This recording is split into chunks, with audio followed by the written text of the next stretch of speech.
Good evening, everyone, and welcome. Thank you for joining us online tonight for our program. I'm Adriana Farmiga, Associate Dean of the School of Art at the Cooper Union, and a proud Ukrainian. Before we begin, I would like to acknowledge the land of the Lenape people upon which the Cooper Union stands today. For those of you who may be new to Cooper Union, a brief intro. Cooper Union is a private college in New York City with distinguished schools of art, architecture, and engineering, and concentrated study in the humanities and social sciences. For more than 160 years, as part of our legacy of bringing free public programs to New Yorkers and now virtually to the world, Cooper has hosted a variety of voices in activism, education, culture, and so much more. Our program this evening is an example of that legacy at work. I'm honored to introduce tonight's panel discussion on the life and work of artist, author, educator, and organizer Faith Ringgold, who is one of the most influential cultural figures of her generation, one who links the multidisciplinary practices of the Harlem Renaissance to the political art of young Black artists working today. Tonight's program title, On Faith, Harlem, points both toward Faith Ringgold's enduring impact as well as the importance of Harlem and particular values in her work. Just like Harlem artist, educator, and activist Augusta Savage, who was born more than a generation before Ringgold and who we are proud to say is a Cooper Union alumna, Faith Ringgold uses her practice to amplify the voices of Black Americans and the ongoing struggle for social justice and equity. When Ringgold was just 9, Augusta Savage became the only Black artist invited to exhibit at the 1939 New York City World's Fair with a sculpture that depicted a chorus of Black figures united in song. That piece was destroyed following the World's Fair since there was no funding to store it or cast it in bronze. The conversation that Savage helped spark was picked up and brought further by artists like Ringgold.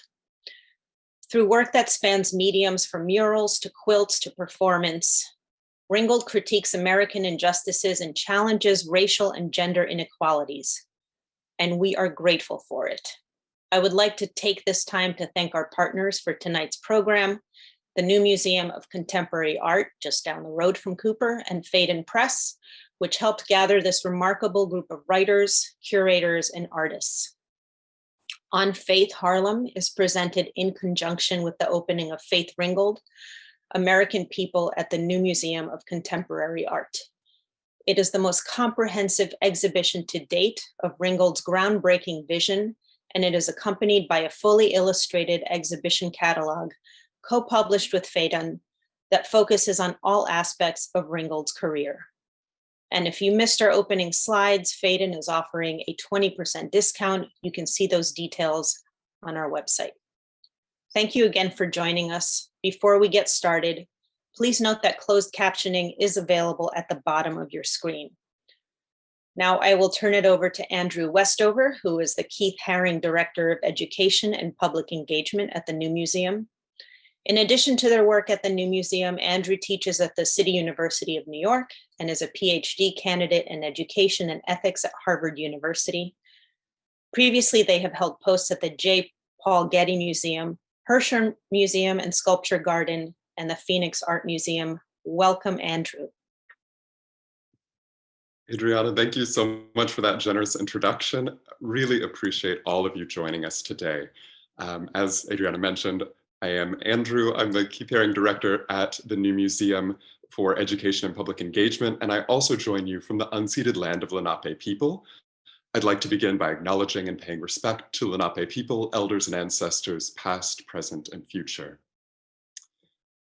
I'll not review again the panel itself because I know we're ready and raring to go. I will, though, say that Faith Ringgold American People is now open at the New Museum, and we would love to have you come and see the exhibition. It's at our site on Bowery. The exhibition was co-curated by Massimiliano Gioni, Ed Lisneeson, Artistic Director, and Gary Carrion-Murayari, Kraus Family Curator. We are lucky to have Gary joining us tonight as the moderator for this conversation, which will feature panelists Rob Fields, Sandra Jackson-Dumont, Sharifa Rhodes-Pitts, and Nari Ward. Programs like this are core to the museum's work, and I'd like to thank some of the people who brought this together. Again, thanks to Kim Newman and the team at Cooper Union, as well as Siobhan Bent, Alex Kumbis, and the team at Phaidon Press for their support. I'd also particularly like to thank Education and Public Engagement staff members Andrea Caldries and Derek Wright, and the entire New Museum team for their help bringing this together. New Museum public programs are generously supported by the Bowery Council, and digital initiatives are supported by Hermione and David B. Heller. We also thank our members, supporters, and friends, like you, who help make these programs possible. Now I'll share brief biographical notes about each of tonight's panelists. Rob Fields is an arts leader based in New York City. He is the recently appointed director of the Sugar Hill Children's Museum of Art and Storytelling and the former president and executive director of the Weeksville Heritage Center in Brooklyn. Over the course of his career, he's been a marketer for major brands, cultural institutions, and indie artists, a cultural programmer, and the publisher of an online magazine for over a decade. His writing has appeared in Hyperallergic, Forbes.com, and Huffington Post. Rob is a graduate of Carnegie Mellon University. Sandra Jackson-Dumont is a curator, author, educator, and administrator who lives and works in Los Angeles.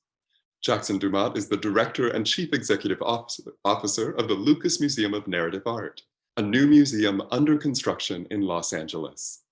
Throughout her roles with some of the country's most renowned museums, including the Metropolitan Museum of Art, the Studio Museum in Harlem, the Whitney Museum of American Art, the Seattle Art Museum, and now the Lucas Museum, she has collaborated extensively with living artists, communities, creatives, and historical materials.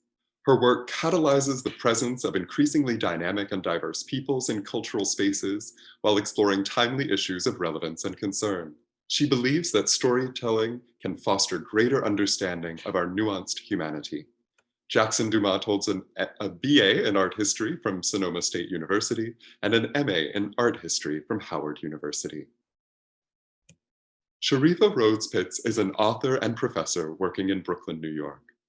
Her work has appeared in the New York Times, The Nation, Chimurenga, Birun, A Public Space, Creative Time Reports, Harper's, Essence, and Vogue, among many others.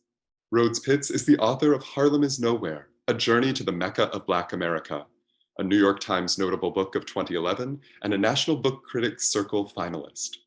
Her 2015 book for young readers, Jake Makes a World, Jacob Lawrence, a Young Artist in Harlem, commissioned by MoMA and illustrated by Christopher Myers, was named by Booklist among the year's top books about art for children.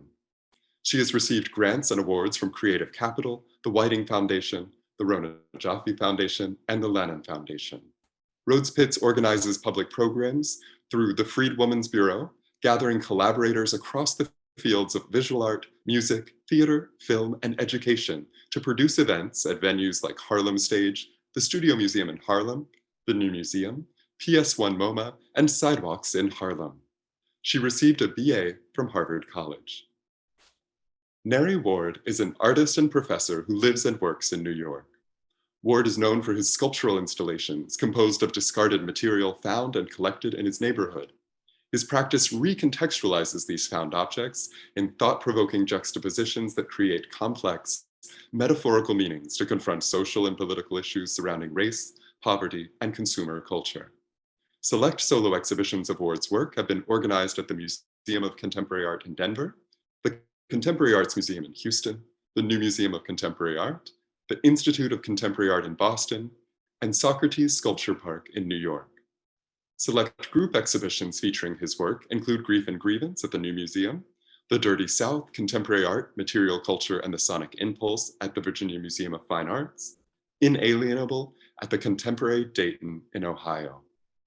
Ward has received numerous honors and distinctions, including the Fellowship Award from United States Artists, the Viltech Award in Fine Arts, the Rome Prize from the American Academy of Rome. Nari Ward received a BA from the City University of New York, Hunter College, and an MFA from the City University of New York, Brooklyn College.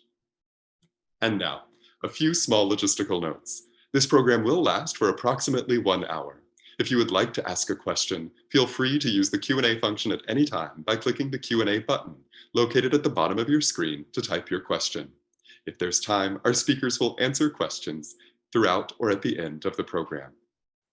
Finally, I encourage you to learn more about upcoming public programs on our website, newmuseum.org. And now I turn the conversation over to tonight's moderator, Kraus Family Curator, Gary Carrion-Murayari. Thank you, Andrew, and thank you everybody for joining us tonight. I won't dwell too much more on introductions, but just to say we're really thrilled to have these incredible panelists to kick off our programming around the Faith Ringgold show.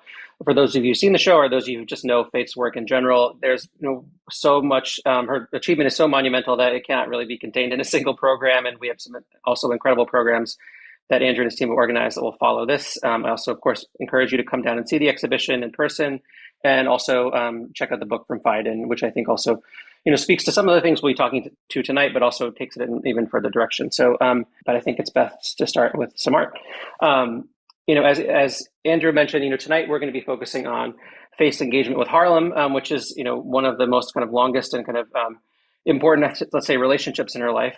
This is really kind of a homecoming for Faith, and her work has been seen in the last couple of years in London, in Washington, D.C., but this is really the largest presentation of her work to date.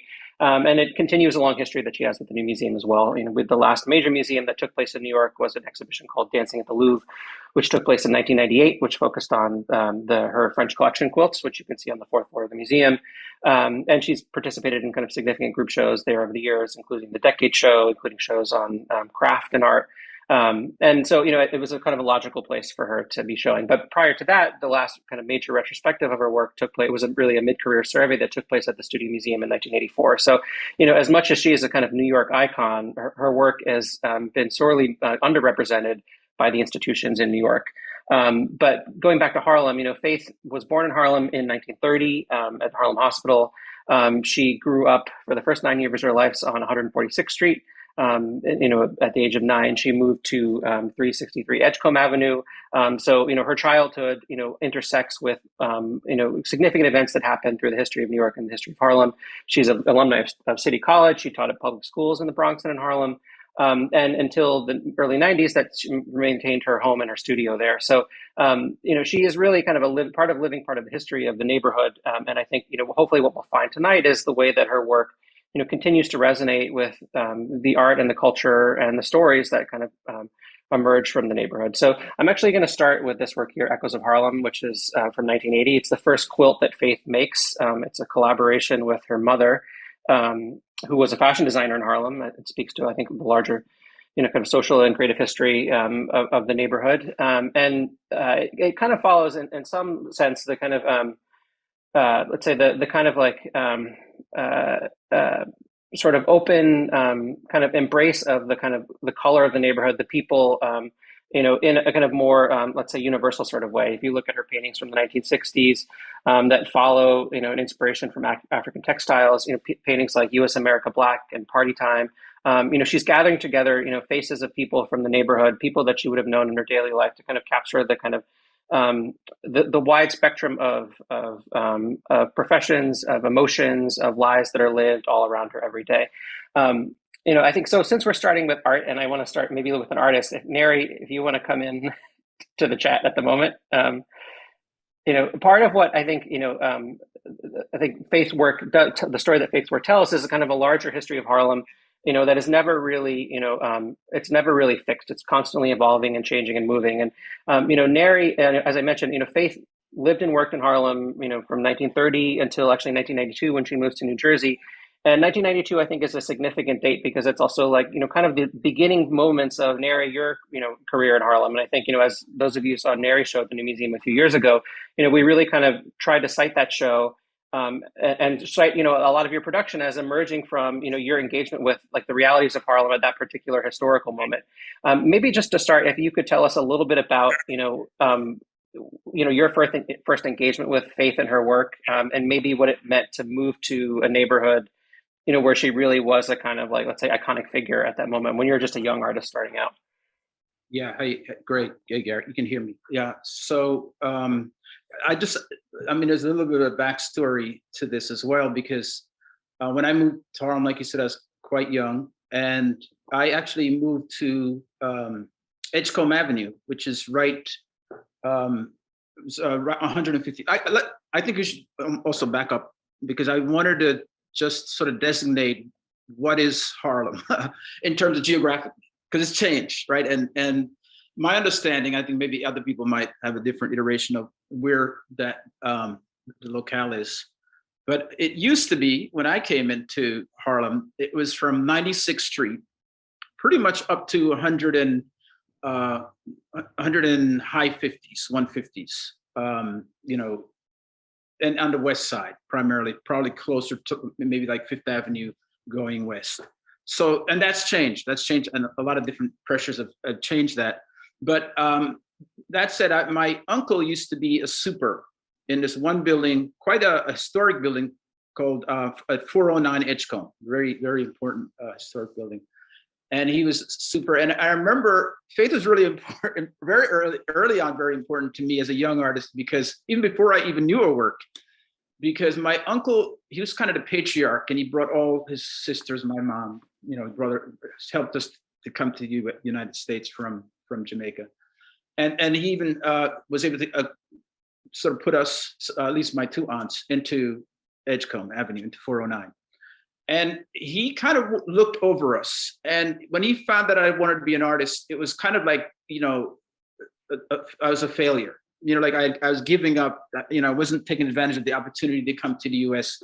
So there was always this very strange reaction to the notion of being an artist and being an immigrant and being expected to do better than the generation before. An artist wasn't necessarily the profession you'd go into.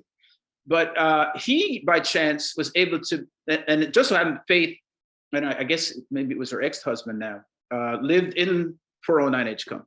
So he got to know them a little. And I think the fact that he finally got a chance to meet an artist that wasn't crazy and was respectable in the neighborhood and in the community, and this, you know, elegant and distinguished as Faith was, I think it made it easier for him to slowly accept the notion that maybe I could be an artist, you know. And that was really interesting, because that was my introduction to who this person was. And she was always this mysterious shadow. I never got a chance to meet her. She was coming and going. But I remember seeing her work primarily in books, seeing it in museums, you know, the Studio Museum work, and primarily the quilt. And it wasn't until very recently, actually just yesterday, when I went to see a new museum, that I got to understand the range of her practice. And that just blew me away. The show is amazing, by the way. So I really was excited to be able to share my experience of Harlem and talk a little bit about faith in this panel. Well, thank you, Nari. You know, I think one of the interesting things that I find about, you know, your work too, is that I think that, you know, you are also very dependent upon, you know, the lives of people around you in Harlem. And I think that's one of the great things that Faith work does is, you know, she's capturing stories of her neighbors, of friends, of family. And I think, you know, although your work is very rarely, you know, representational of individuals, like the objects that you're doing have ties to lives that have, have ties to lives of people who have touched those objects or used those objects. You know, can you maybe talk about a little bit about how you felt about, you know, like I know where you live in Harlem and where your studio's been for many, many years is not too far away from where Faith was, you know, grew up as a small child. Can you talk a little bit about the neighborhood felt like a little bit, you know, at that moment when you moved in in the early 90s? I could actually say that I probably wouldn't be an artist, visual artist in the way that I am now if it wasn't for having moved to Harlem, because when I was going in grad school, my indoctrination into the arts was primarily at that time was more abstraction. It was more talk. I was actually majoring in drawing, and my MFA was in drawing. And I moved into a building in Harlem on 116th Street at the time. And I started collecting things in the street because I think there were a lot of things, and this is early 90s. So there were a lot of stories that I felt weren't being told. And these objects were calling me to engage with them. And so it became more about trying to find a way to talk first about bringing in a community, right? Like, who was my community? Who did I want to talk to? And I really wanted to talk to the everyday individual, not somebody who was really that indoctrinated into the art practice. And so I started with the found object, the recognizable object, as a place of common history and experience. And then the challenge, of course, was then how to make it special, how to anoint it in some way to become meaningful and maybe poetic. And I think that the storytelling component is what I really connect with when I think about Faith's work. And literally, she's telling the story, but she's also bringing us into her world. It's world making, right? And I think that's a great way. Yeah, go ahead, Gary. I think that's a great. I think that's a great way to capture it. I mean, she's making a world, and I think the real innovation, I think for her, that I think comes through in the show is this idea of the quilt as a storytelling vehicle. We're showing kind of an image of one of the early story quilts from 1985 called Street Story Quilt, which basically is a story of an entire building, and the building in the quilt is actually 222 West 146th Street, which was the building that she grew up in those early years. I might actually want to turn the conversation to Sharifa now, because I think this is a work. Generally, I think obviously storytelling and writing is an important part of kind of a key part of Faith's practice, especially in the way that she's combining, narratives of the neighborhood, her own personal narratives, and kind of larger musings on, social and, political changes she's experiencing over a period of time into these narratives in the quilt. And especially in this quilt, I thought about your writing and, in your book in particular, and in this quilt, because of how tied it is to how dependent it is upon the stories of neighbors and people that you encounter on the street. I was wondering if you had thoughts on Faith's, work as a writer, and this kind of collapsing of personal and kind of historical narrative into single stories that she kind of attempts and kind of experiments with over the course of her quilt making.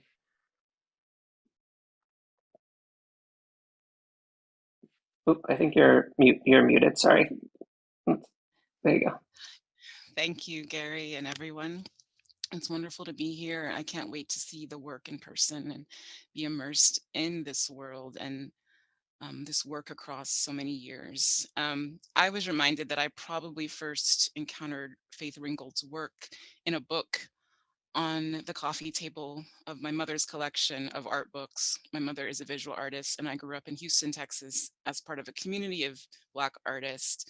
And in that way, I really resonate with something that's always been important to me when I've read and encountered Faith Ringgold talking about her work and her formation as an artist, which is the part of it that's intergenerational, that's dependent not only on the artist making herself in the world, but the artist being in relationship with others, the artist being made by the people who brought her up, and also the generations that came after with her daughters. And so that always seems to be part of the bigger story, the very important story of Faith Ringgold's work, and not just bringing forth a body of work, but bringing forth, as you mentioned, a community, making communities possible. And I love this work, and I can't wait to be able to see it close up and read the story. The important part of a story quilt, as much as the images, is the narrative. But this particular image showing one location across, as a sort of triptych across time, as a history painting, really, we can think of it as, right? This movement that we have a different experience of the place because of the color, because of the events. And, as someone that came to Harlem first through books, then through living at a very different point in its history, a good 10 years after the time that Nari's spoken about, I had this experience of looking at locations that were in front of me, seeing their pictures in archives, living on the block next to the block of Romare Bearden. And so this kind of palimpsest experience of a place across time has always been really important to me. And that was always also facilitated by relationships, where I could talk to my neighbors about what that place had been before I had an old neighbor, Miss Bessie, who used to tell me every address that she lived since she first arrived from North Carolina as a young woman. But something else I was thinking about in terms of the location or the centrality of Harlem to the work isn't so much geographical or even something we can see, but I was, reading and thinking about all the times and places that Faith Ringgold was told she could not enter, from City College art department to the Spiral Collective to the galleries on 57th Street to the Whitney Museum, it repeats and repeats. And this is something that we think of kind of in broad strokes in terms of the discrimination that people experience and do experience because of their identities. But when I think of the centrality of Harlem to Faith Ringgold's work, it's the persistence, the ability to persist in the face of all of those supposedly closed doors, and to make entrances and to enter and to claim the center. I think Harlem shows up because of that, the possibility of Harlem already being a center of a world, which shows up in how Faith Ringgold has moved through the world and brought her art to us. I think that's a really beautiful way of putting it. And I should say, I know it's like, it is a little bit torturous to like look at this incredible quilt and not be able to read the story, I think. And, I should say, the beautiful thing about this quilt, it is a story of essentially a family, 3 generations of a family over time who, have tragedy and ambition and eventually success and triumph, and how that kind of intersects with the history of a building. And I think that, persistence and Faith's own persistence, I think, is woven through all of her work. But also, I think you kind of beautifully, thinking about like, the sort of like chance locations and what they mean to, how you tell your story, I think is really important, I think, in Faith's work too. And I think I should point anybody who hasn't read Sharifa's book, Harlem is Nowhere, I really recommend it. You speak quite beautifully about your neighbors and how, like, the stories you maybe would tell would be different if you lived on another street. And also, thinking about your, writing about those photographs by Aaron Siskind of these facades that are boarded up and the stories that maybe, could have been told or have not yet been told in those buildings, I think is really important.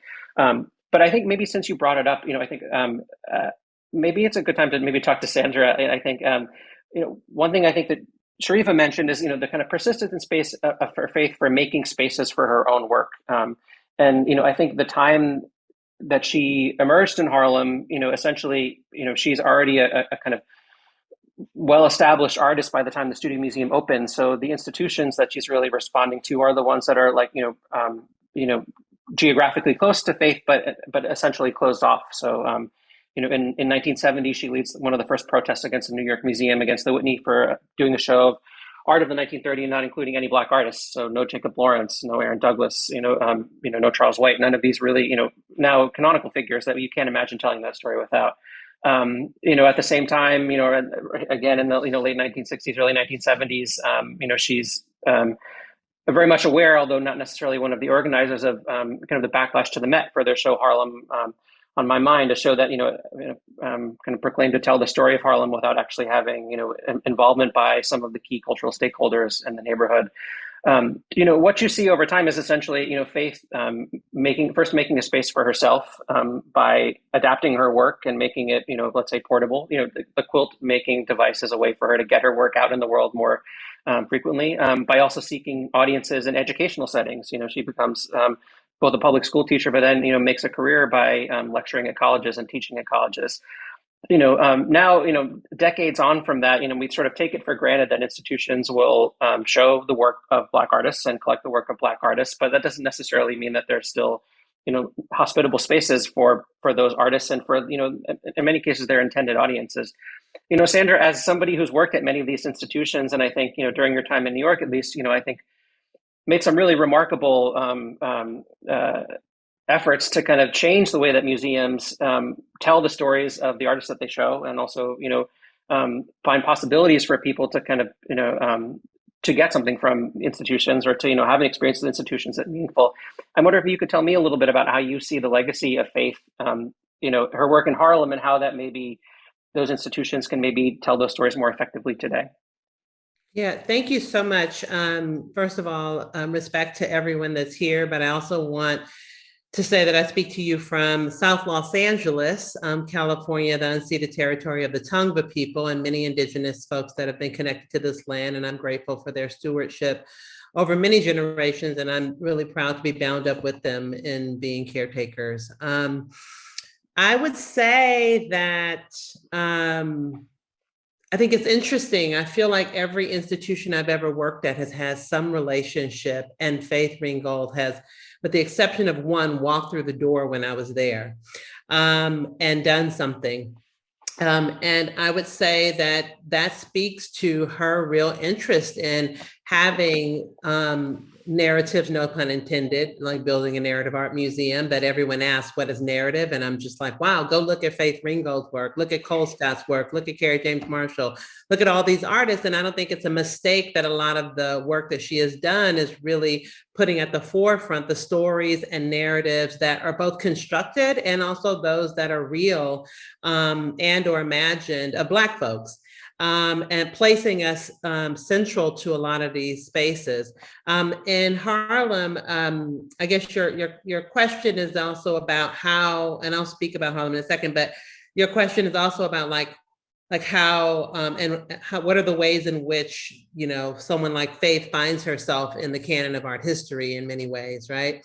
I think one of the ways is that she is doing what a lot of artists have done, which is come through the teaching space in order to actually reform the way people are teaching and seeing in cultural institutions.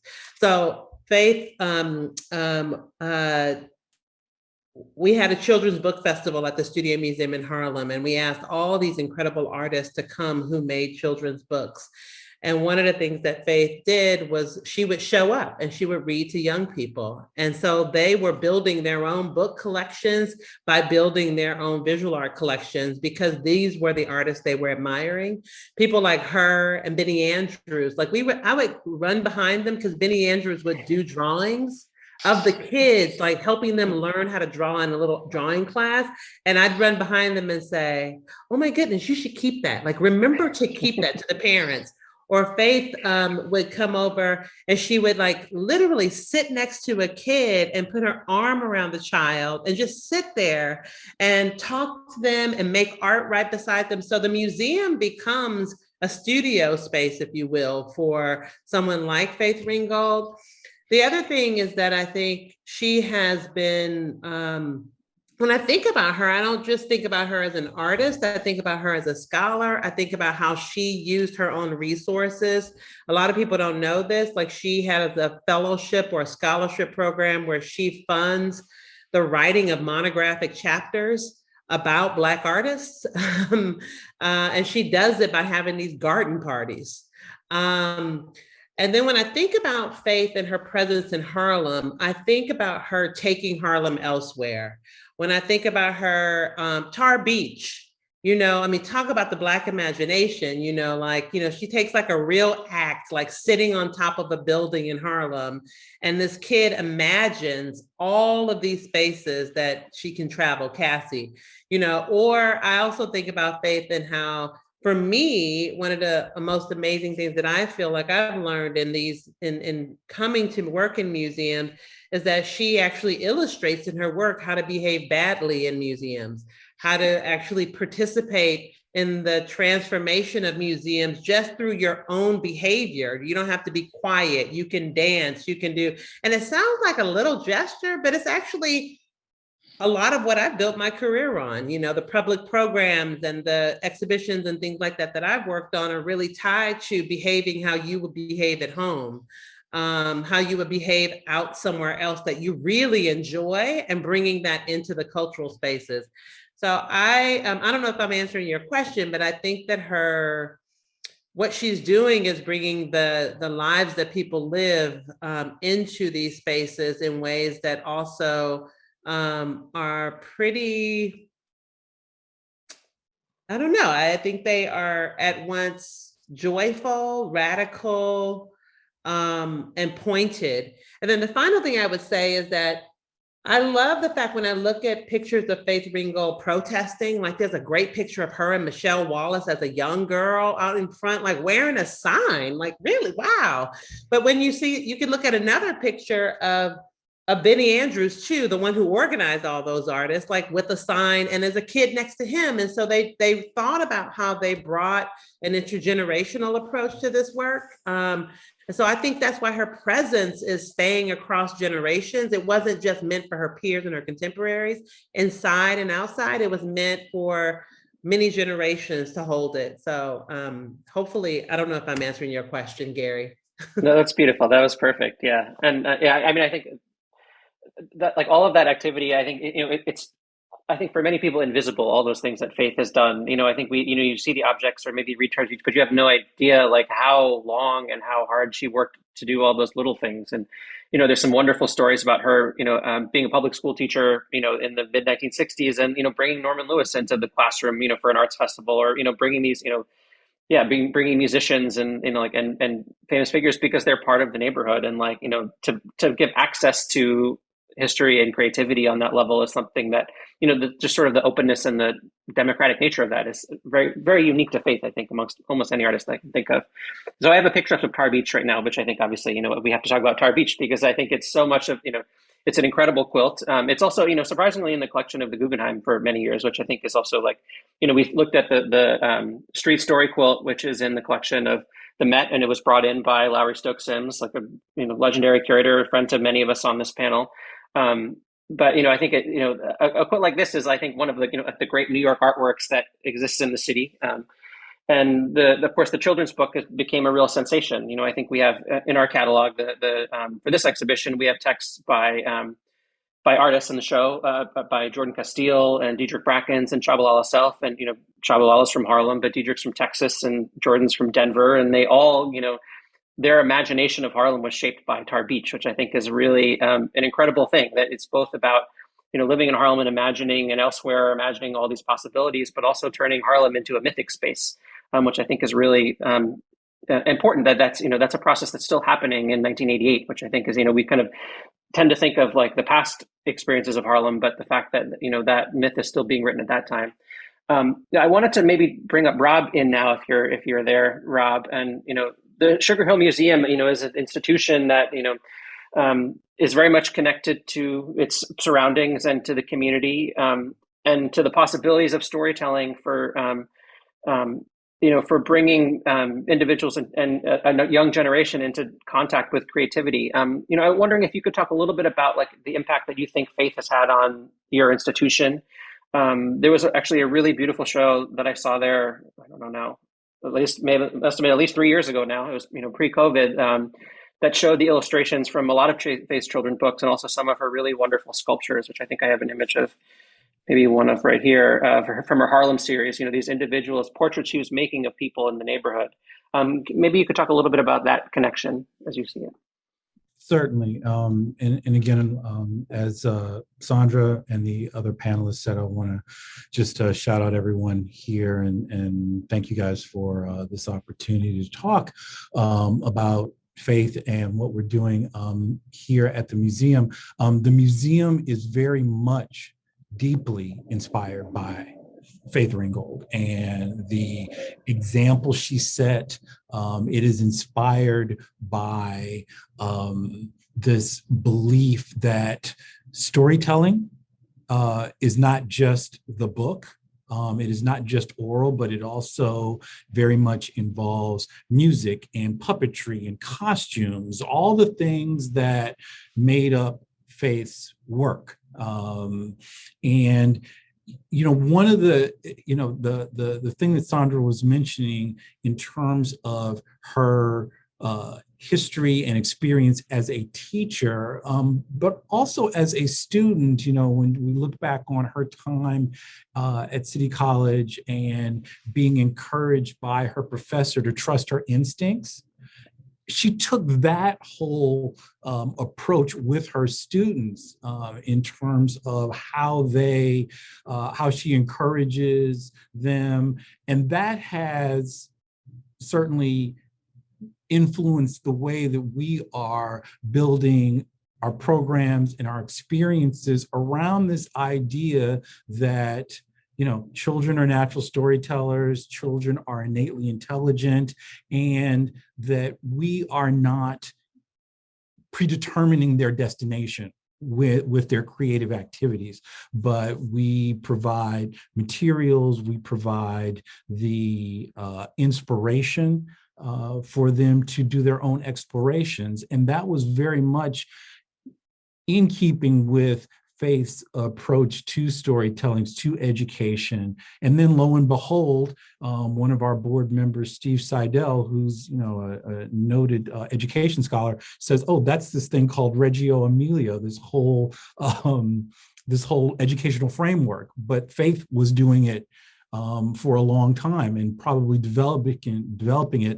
at the same time where an ocean away, Malaguzzi was developing this Reggio Emilia approach. So, this value of encouraging exploration and not predetermining a destination is so very important, particularly I think in Harlem and for Black and Brown children in general, whose lives can in many ways seem so prescripted and narrowed, just in terms of societal expectations.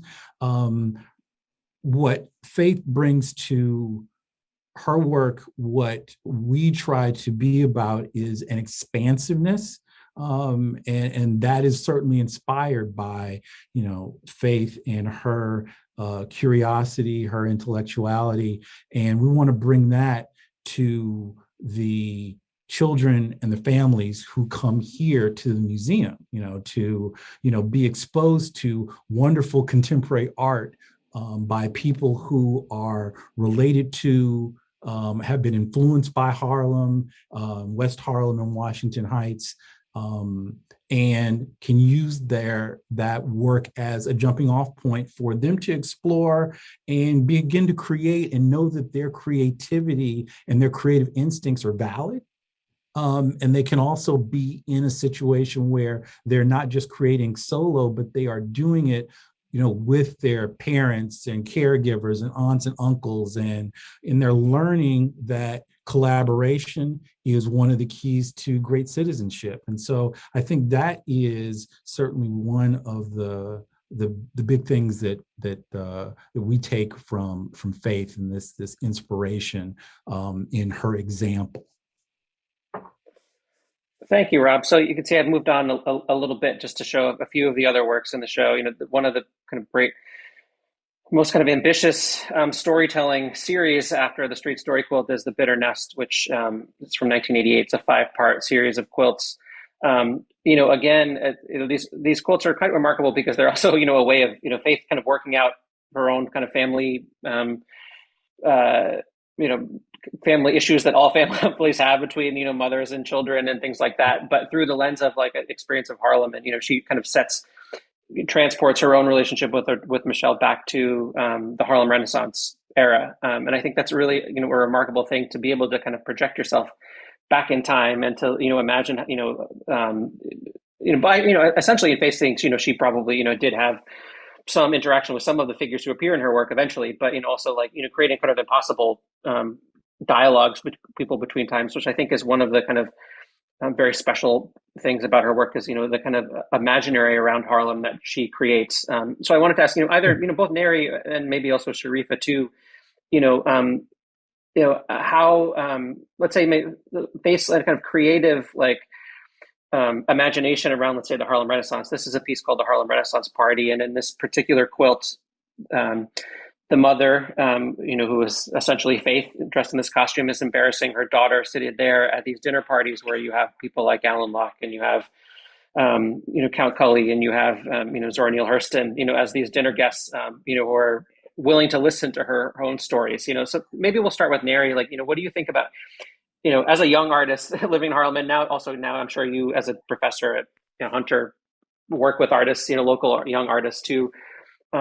About let's say the lineage of thinkers in your neighborhood. Like, how do you kind of encounter and position yourself, and how do you kind of both like kind of come to terms with the legacy that you're starting out in, and then let's say move forward to something else. Later, faith leads a long legacy, I think, for a lot of artists, with all that she's accomplished. I think Gary, the thing about what's Harlem for me, even as a young artist coming to Harlem, it was always about the Harlem Renaissance. It was always about that history, and that haunting history in a way, that I grew up around, even in the time of the sort of the crack epidemic of the 90s. I think that the strong sense of history that was so pervasive was really what guided and inspired one to sort of think beyond the immediate moment. And I feel like I see that in the way. There's a couple of different things that I really reacted to in an exciting way when I got a chance to be in front of all of Faith's work. Was she was telling stories about history and about personage and these individuals in their neighborhood, everyday individuals, but she was also amplifying a physicality of material. It's sort of essential. It's kind of almost a sonic methodology she was bringing in, and raising that material up to the same level as the storytelling. And I feel like that is something that I kept seeing so much in the work, that made you want to stay in front of it, and sort of brought you, sort of made it real in a way. It's almost like this her trying to just almost to bring in, evolve some other kind of time relationship to these stories. So I kind of feel like that was her use of patterning, her use of the material, her use of the anecdote, or rather, her storytelling regarding her her notes.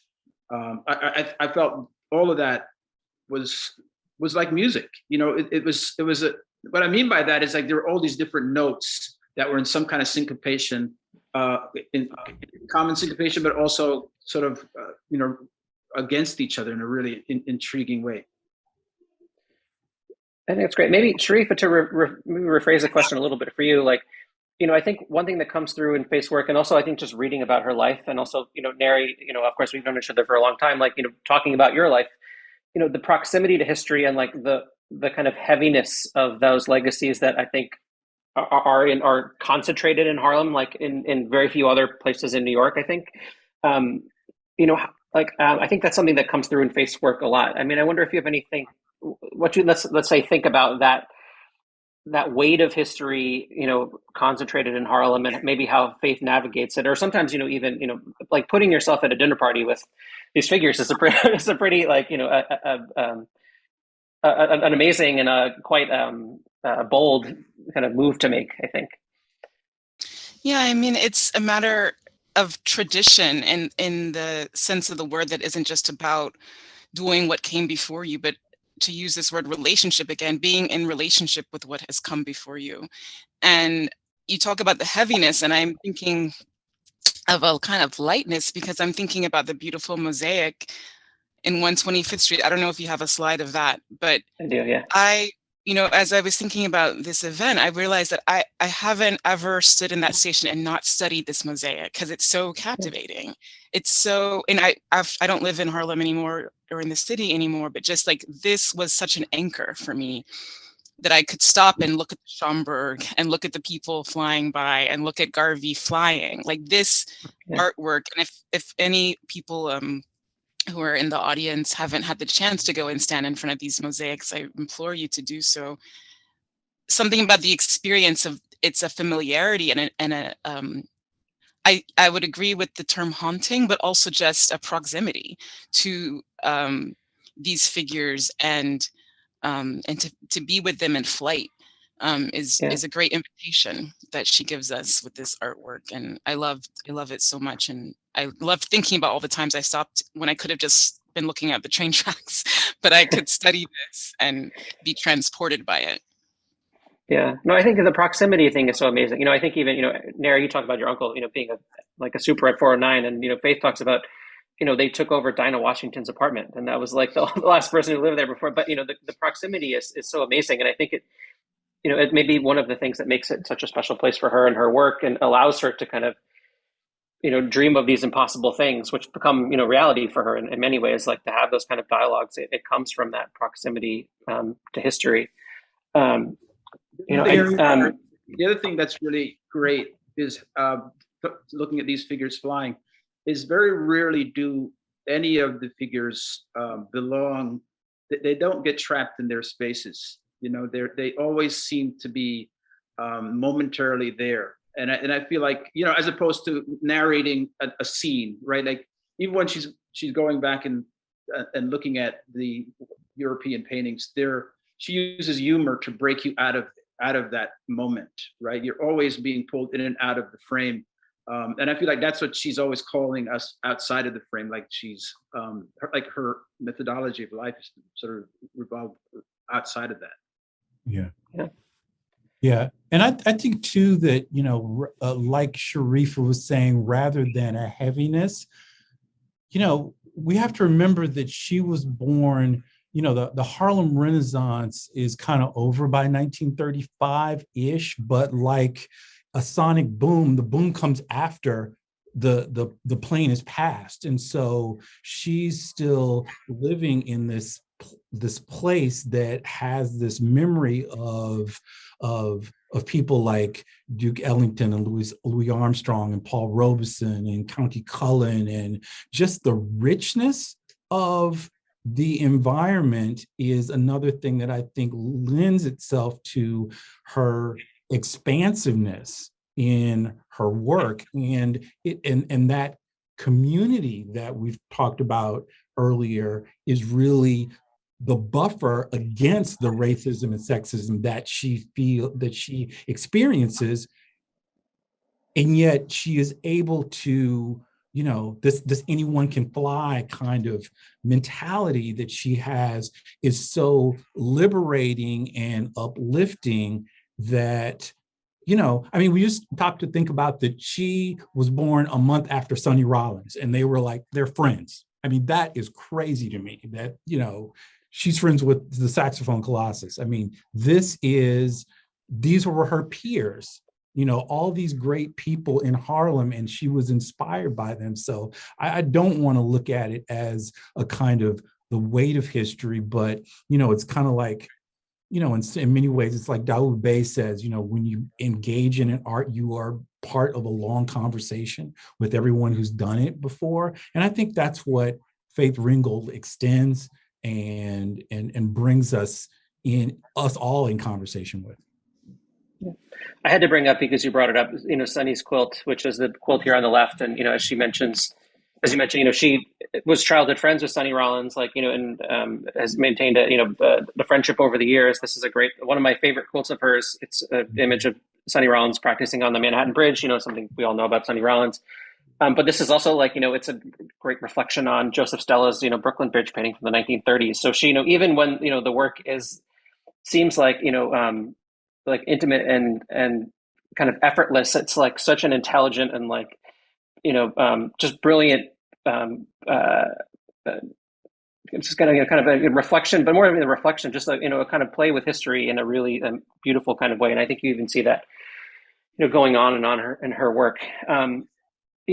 Maybe if I'm going to sketch forward a little bit here. So I just wanted to bring also, this is the French collection. And Sandra, you were talking about, the sense of kind of misbehaving in the museum that Faith brings. Dancing at the Louvre is the quilt here on the left. And I think if there's anywhere where, anything that she necessarily grapples with in her work, because it's not necessarily that she grapples with the legacy of the Harlem Renaissance in the work explicitly, it happens more, once she leaves Harlem. So, this is, all the French collection starts, let's say the year before she leaves Harlem, and then she kind of finishes it when she's out in New Jersey, although she's been maintained a studio in the city after that. It's when she's kind of, looking at the legacy of European modernism and, this, which is a much weightier history that she didn't necessarily, have access to, or, she was able to see those works, but finding her place in it. And actually, much of how I think we rethink about this work is due to, I think, this series and how she's, questioned, the role of her, of Black models in works by Picasso and Matisse, the kinds of work that are appropriate for her to, a Black woman artist to be making. Like that's a big theme that runs through the show, like, dialogues that are art historical dialogues that we're still having today. I was wondering, if, how you've approached, working in an institution like the Met, and obviously, the institutions you work at are very different, but the Met is, looms very large because of that history. Have you seen the possibilities for engaging that work, change, not necessarily directly because of Faith, but maybe because of the questions that she started asking? I think the tail end of what you just said, like what she started asking, is a key part of it. I mean, we see incredible scholarship about some of the things she was just telling us to look at early on. Honestly, like their entire exhibition is dedicated to the Black female nude inspiring and being the muse for Picasso and otherwise now, whereas that wasn't something that was being talked about. And so I think that's one thing. I do see museums shifting and changing for a host of reasons. I was just at the Frieze Art Fair here in Los Angeles 2 weeks ago, and it was mind-blowing to see how much textile work and ceramics work is like now like becoming so preeminent and prominent in the art world. It's like, and at the time she was criticized for it, right? And so now it's become something that is such an important part of like laying your hands on something in a moment in where things are being mass produced. So I think that's something and so that has kind of become interestingly a part of the normalization of certain kinds of materials in museums and certain topics as well. I do think that what her work calls for is what I think post-George Floyd has called for, which is a skill set for cultural workers to be able to have both pleasant and difficult conversations about race and class. And I think that oftentimes what we've seen in cultural institutions is the inability to do that. The ability, we can have conversations about shape, line, and form, and we can have conversations about different topics, even topics around rape, et cetera. But when it comes to race and class, we seem to be very ill-equipped to have those kinds of discussions in a critical fashion, because they just make some people very uncomfortable in their own skin. And Faith is doing that through this beautiful, kind of almost joyful, imaginative mechanism. And then the last thing I would say is, while you all were talking earlier about flying, and that's the part I love so much about Faith's work, is that levity that is spiritual and it's deep. It's just not sweet. You know what I mean? It's really has multiple layers to it. It's like calling upon Black religiosity in so many ways. It's Yoruba, Santeria, Candomblé, it's all of that, all kind of being bound up in these bodies that allow you to move. But my favorite thing about her work, and I think we're talking a lot about the quilts, is that it's normalizing this kind of being.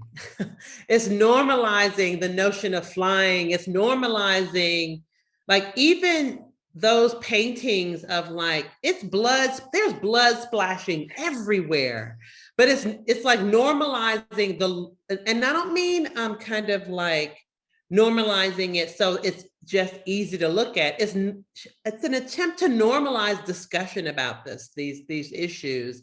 And I think that her work actually is standing the test of time in ways that a lot of work doesn't. We can put up her work right now, and what was it, like 2005, maybe 2010 or so, is like all this work. We see it now still about the Black imagination. It's like, Sun Ra was talking about the Black imagination, you know what I mean? Like back in the day. Faith was talking about the Black imagination. Maybe they weren't calling it that, but there's this notion. So I think that her work is going to stand the test of time. And so museums that wish to stand the test of time have to think about notions of relevance. And her work is about storytelling in ways that informs how we view and understand the world. It gives shape and form and character to real events and imagined realities, and also systems of power. And I think that her work gives like visual form to specific stories and meanings that contain a bunch of stuff. And I think that what's really wonderful about our work, while you can bring so much to it, the stories have a certain legibility that become apparent in how the figures are arranged. But also, I don't think people talk about the abstraction associated with some of her stitches and just a lot of the work that she's doing that also ties to that as well. I don't know. I mean, she is, there's some subversive stuff there in those stories that I think have like so many layers to them that I think we have yet to see the level of academic commitment to her work that we should see. So museums have a place for sun coming up. I 100% agree. I think that's a beautiful way of putting it. And I think we should, we can turn it over to questions for a minute. I just wanted to say also, I think one quote that I think really gets at some of the things you're saying, Sandra, is this one on the very right, which is an image of Matisse's chapel, and it's populated. I think a lot of these works are beautiful and they're playful, but they're also really tough. And this one is filled with all of her relatives who had passed away, during her lifetime and past, including her, both of her parents, her sister, her younger brother, her older brother. And the narrative that, the text on the quilt, which oftentimes people go through and don't actually read the text, though, it's a really tough story about, a relative, an imagined conversation between a relative and, a white man talking about their respective, responsibilities to the memory of slavery and their, and to the actions of their ancestors. And, I think you could go through this whole series and think about it as a really beautiful reflection on museums, but like, that's a really, to put that in, in the space of Matisse's chapel, like this kind of like, temple to aesthetic reflection, I think is really significant. And I think it's, pushing people in ways that I think people might find unexpected and that we still have to really be thinking about now. So, rather than rambling on, I think, we're nearing the end, but maybe I'll look at and see if there's any questions in here that might be worth answering. And if you want to add a question now, that's sure.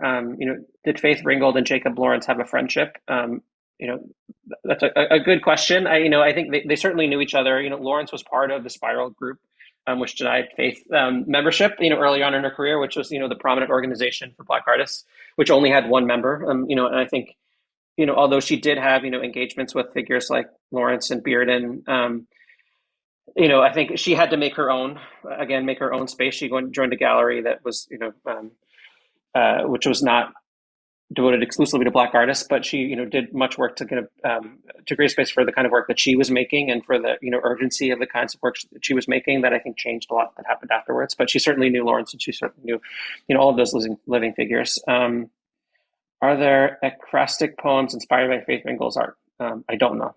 I don't know if anybody else knows if there are or not, but not that I know of. But do you think there's something about the physicality of making a quilt that motivated Miss Ringgold? I think that's certainly true. As I mentioned before, the first quilt she makes is with her mother, who had been a fashion designer in Harlem and, had shows and things like that. Prior to that, in the 1970s, she'd been making, dolls and masks, and also had been making these kind of hanging tapestry-like works inspired by Tibetan tankas. And as I mentioned before, that decision was an aesthetic decision, an acknowledgement of these, skills that had been, traditionally, pushed to the side in, the realm of contemporary art. But also a practical decision in that, she was able to, she didn't have to, stretch the canvases herself. It was easy to kind of move them up down the stairs. And, that was a decision to create an autonomy for herself and, without having for her to rely on, a husband or a gallerist or an institution, and allowed her to make work in without having to destroy old work, which I think is something significant that is not talked about a lot. There's a lot of work in the show that we have at the new museum, but Faith made even, she could have filled another entire museum with equally incredible work that we don't have in the show. And I think we're all really, really lucky that she made a decision to make work that can stand the test of time and be stored. And, it just increased the amount of stories that she could tell, which I think is really important. So I think that might've been the end of the questions from the audience. I think I just want to chime in here to say that we didn't talk about like some of her other contemporaries, like Klaus Oldenburg, and how like the level of acceptance he saw, making soft sculptures that she didn't see, making material culture in a different way. it's just so interesting to think about kind of how, I mean, even just flipping through these images, I haven't seen the show yet, just like the range of materials she used to produce work, painting, sculpture, quilts, all of that, books, just so much. And she kind of gets talked about in the form of just some quilts, I mean, I think that's a super important point. I also want to bring it up again, just is that, the quilts are incredible. They're the formal decisions she makes are incredibly bold and experimental and really critically engaged with what was happening in the world at the time. So the flag is bleeding from 1967. She said that's, she had been thinking about Johns's flag. And of course they're the same age, but, for her, Johns's flag didn't go far enough. It didn't say enough about America. And she needed to do something that, was more responsive to the, the necessity for what art should be doing at that time. Die here, we talked about Die, it's a shocking image. It's a document of that moment in time, but it's, a response to mural scale painting being made by male artists at the time that, again, had nothing to say about what was happening in the country. So she looks back to Guernica, she looks to Picasso, and, she comes up with something that, says more about that moment than almost anything else made at that, during that entire decade. So, that face importance to that era, and the fact that she may have been doing it in Harlem to a limited audience, it doesn't necessarily speak to the kind of reverberations that work would make throughout art, and I think throughout American culture. So one last question, I think. What is the most important work not to miss in this exhibit? I will see it Wednesday. And has she and Bisa Butler collaborated? That I don't know. And I can't narrow it down to one work. I think everybody has their own favorite work by quilt. I love Sunny's quilt. I love the Street Story quilt. I think this room of work that you're seeing right now, which is her show from 1967 of these 3 mural paintings, and then the following show from 1970 of her black light paintings, where she tries to eliminate white as a constituent color of her paintings entirely, to create a language that is, a language for painting that is, appropriate for representing Black bodies, I think is, truly radical, and is as radical today. So I think this room, is, any artist would be, more than proud to have this, stand in for their whole career. But there's so much in the show. And then, was she involved in the installation of creation of the show? Faith was not involved in the installation. She came at the end. Faith still spends, time working on work, and she has, works that are still under production and things that are coming out soon. But like many artists, I think she's happy to, to make the work, and was kind enough to let us kind of take the reins here. And anyway, I think that's basically, I think we've kept you guys long enough, but I want to thank you to Sandra, to Sharifa, to Nari, to Rob, and to everybody who has joined us here tonight. And like I said, please come join the show, come see the show in person. Please check out the catalog, and thank you, and stay safe, and have a good night.